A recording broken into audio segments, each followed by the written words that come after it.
We're about to hear live from the former foster parents of missing 5-year-old Oakley Carlson. It's not clear if anyone outside of her family has seen Oakley in about a year. Her biological parents are in a Grays Harbor County jail this morning as police now expand their search for the 5-year-old. They're searching the sprawling 300-acre property where the parents are living near Oakville in Grays Harbor County. The parents could be formally charged with manslaughter as soon as this morning. Here's what we've learned in the last 24 hours. The Grays Harbor County Sheriff's Office says Andrew Carlson and Jordan Bowers are charged for not providing the necessary medication to another one of their daughters, Oakley's older sister, who's 6. Court documents say that sibling told a school principal on Sunday that Oakley was, quote, no more. In the days that followed, police investigated. The family was recently displaced by a fire, we've learned, and moved into a local hotel. Police and witnesses have seen the couple's other kids, but not Oakley. The parents initially told authorities Oakley was staying with grandparents, but her grandparents say they haven't seen Oakley since December of last year. Now the parents say this is the last time they've seen Oakley. That was November 30th. Last night, the community of Oakville held a vigil for Oakley. Her former foster parents say they want the Department of Children, Youth, and Families to be held accountable. And the foster mother of those two, Jamie Hohiles, is joining us now live this morning on King 5 Mornings. This just must be heartbreaking, really. How are you? I'm good. Thank you so much for having me. I'm so glad you're with us this morning. We want to clear up a few things about this case, which is now really just coming to light in a lot of ways. Can you tell us about the circumstances of this foster care situation? So Oakley came to us in August of 2017, and we had her until November of 2019. Throughout that time that we had her, there were multiple red flags. So there were times that I would contact CPS and say, hey, I'm concerned about this.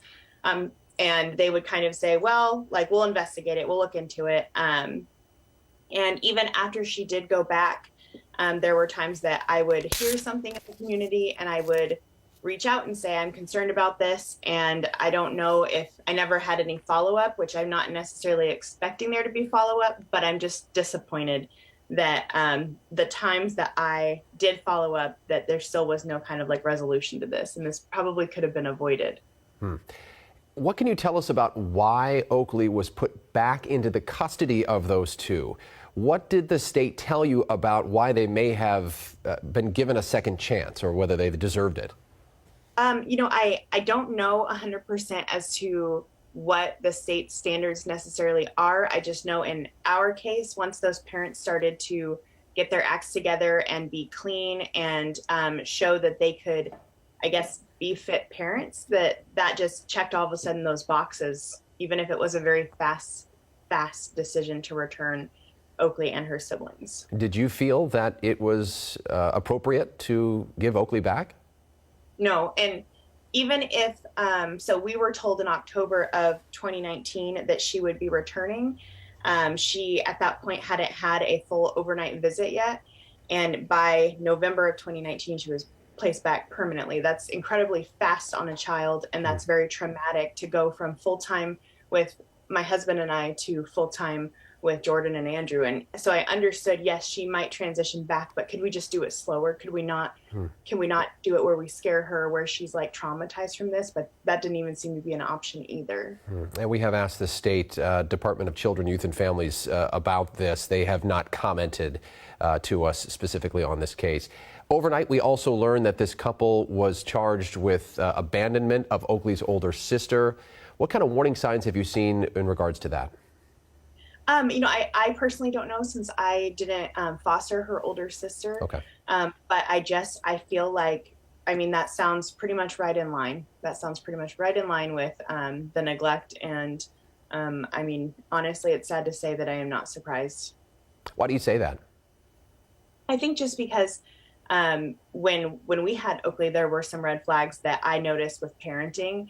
And when I would bring it up, it was just kind of they're trying their best. They're trying to do everything that they can. But I just know that if I was doing the best that I could as a foster parent, it wouldn't have been sufficient. What do you want to say, I suppose, to the state, which clearly had a role here to play? Is there a message, or should there be some other guidelines they should be following? What needs to change specifically in this case? So what I'd like to just say is that first off, I'm really angry and disappointed. Every day since this has started to happen, I have just grown more bitter and sad, especially reading more of the news reports and documents that have come out. I'm just sick to my stomach about it. And most of our family is too. Like, I can't tell you how many family members have been like, how could this ever happen? I think they need to completely reform. I think that they need to completely change how they're working from the ground up. And that just means that you're going to have to do more checks. You're going to have to spend more time following up on children, making sure that they're safe in the homes that you just return them to. You're going to have to not necessarily just look at a child and see, okay, yes, they're in the room. You're going to have to go look over at them and have private interviews with them and make sure, are they safe? Because you never know what that child is being told, what they can and can't talk about. Maybe they're being told to say, yeah, I'm fine. But like, I just, something was completely dropped here, and it needs to be changed completely. Clearly. So many details in this case, and we saw your community of Oakville come together last night in a vigil. So many things were said about Oakley. What was she like? Oh my gosh, she was so fun. She loved to sing, loved to dance. I was watching some videos yesterday of her just grooving to Barbara Ann by the Beach Boys. That was her favorite song to dance to. She just was a funny kid. Like, she would just say funny things, and just all around just a complete blessing to us. Jamie Jo Hiles, the former foster parent of young Oakley Carlson, who is still missing as we speak this morning, the search intensifying for her. We hope that you stay with us throughout this search and throughout this process. There's so much more to learn. Thanks so much for your time. Thank you. Okay, be well.